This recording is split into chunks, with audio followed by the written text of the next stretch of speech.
Every reality is first just a dream, but not every dream becomes a reality. And today, I want to share the journey of my dream, a dream of winning at the center court of the Wimbledon, one of the most prestigious tennis tournaments. As I set out on my path to become India's first singles Grand Slam champion, I realized that the journey of my dream was not as straightforward. And not just for me, but for about 48% of Indians. The promise and hope of the dream is dulled by a mountain of negativity. Yes, negativity. But what kind of negativity could a 10-year-old girl with a dream possibly face? Well, the answer is in the question. I was a girl with a dream. What could be more audacious in a country like India? Young, naive and dreamy, I was discouraged. Had I been the Raja Beta, I would have been the pride of the family. I would have been called ambitious, not naive. The family may have been more willing to take on risks and find ways to help the Raja Beta achieve this audacious dream. Explaining a career in sport to Indian families is already hard enough, even without my gender playing a role in the process. I was interrogated. What are you going to gain from this? What's the point of this when you're eventually going to get married? But we live in the 21st century. This sounds archaic and outdated, but it isn't. These ideologies are so deep-rooted that they still pull back women from becoming too independent. A girl who claims her autonomy or choice without the permission of a patriarch is still considered outrageous, disrespectful, and arrogant. Aren't we allowing her more than we were allowed in our days? How much more progressive do you want us to be? I want to take you through my tryst with tennis to illuminate what the journey was like for one girl, like many other girls in India with a dream. I belong to a well-to-do yet conservative Marwati family, and with the early and unexpected death of my father, I was raised by a single mother under the looming shade of patriarchal shadows. And so, I had to always fight to have the opportunity to play sport at a competitive level.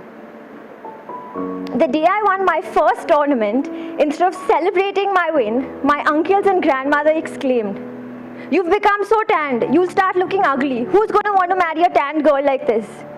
Their biggest concern was that I would get tanned, and who would want to marry a dark girl? Like, really?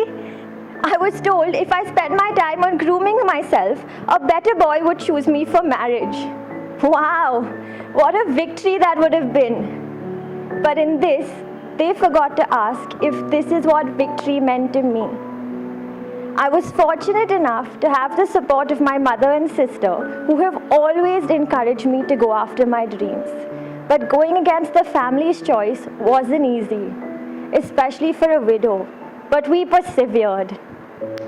I would begin my day at 5:45 in the morning with tennis training. I would then eat my breakfast in the car and rush to school. After school, I would again train for about 3 hours.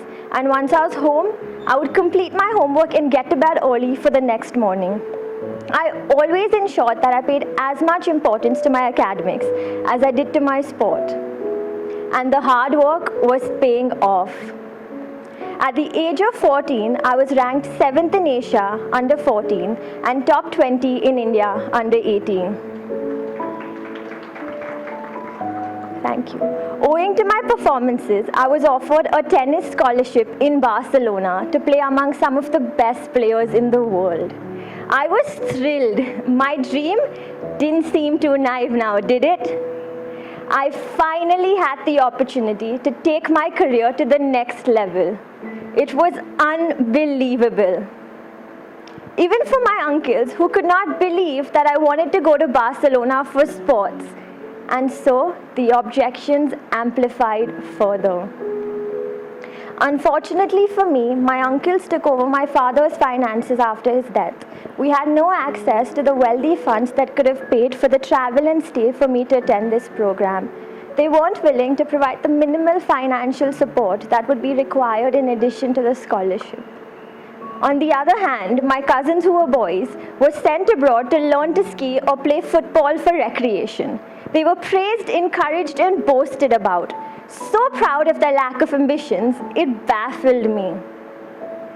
Without any support, my mother decided to take the bold decision of taking me to Barcelona using all her savings from the years. In the spirit of rebellion, we took flight and headed on to the next stage of my dream. Training in Barcelona was one of the most enriching experiences for my career. My performances kept improving. However, my rebellion had to amount to a victory, and so every time I played a match, I played with the pressure that only if I win will I be able to justify my choices. And eventually, this pressure built up psychosomatic pain in my back. And one day, when I lost the finals of a tournament, I was shattered. I couldn't accept it. It was tough for me, realizing that I had let the pressure of judgment and prejudice override my passion. But once I was able to realize this, the sports person in me was able to pick herself up. And all that I had learned from this incredible sport over the years came to my rescue. The three biggest takeaways for me were that every point is a new opportunity. It is important to learn from your mistakes and improvise. And success is not only when you win a trophy. It is in every minute that you decide to not give up. So I pursued a degree in finance from LSE.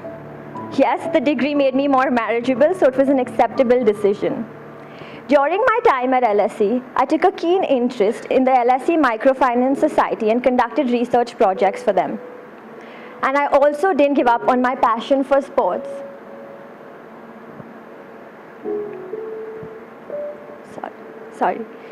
And I didn't give up on my passion for sports. I played and won competitions for the LSE tennis team. After my graduation, I started working with JSW Sports. I primarily work on strategic direction and CSR partnerships for the Inspire Institute of Sport that trains India's most promising athletes on a 100% scholarship. I develop and implement engagement programs and fundraising strategies to involve some of the country's biggest corporates to help India's future Olympians achieve their dreams. And this is just the beginning of my journey to help others achieve their dreams. Today, I live without the pressure of others' opinions of my career. And I just want to leave you with one thought. I didn't become everything I set out to be. I became something quite different. But my journey to getting here included half dreams, failed dreams, and accomplished dreams. And like someone once said, life is a journey with problems to solve and lessons to learn, but most importantly, experiences to enjoy. Thank you.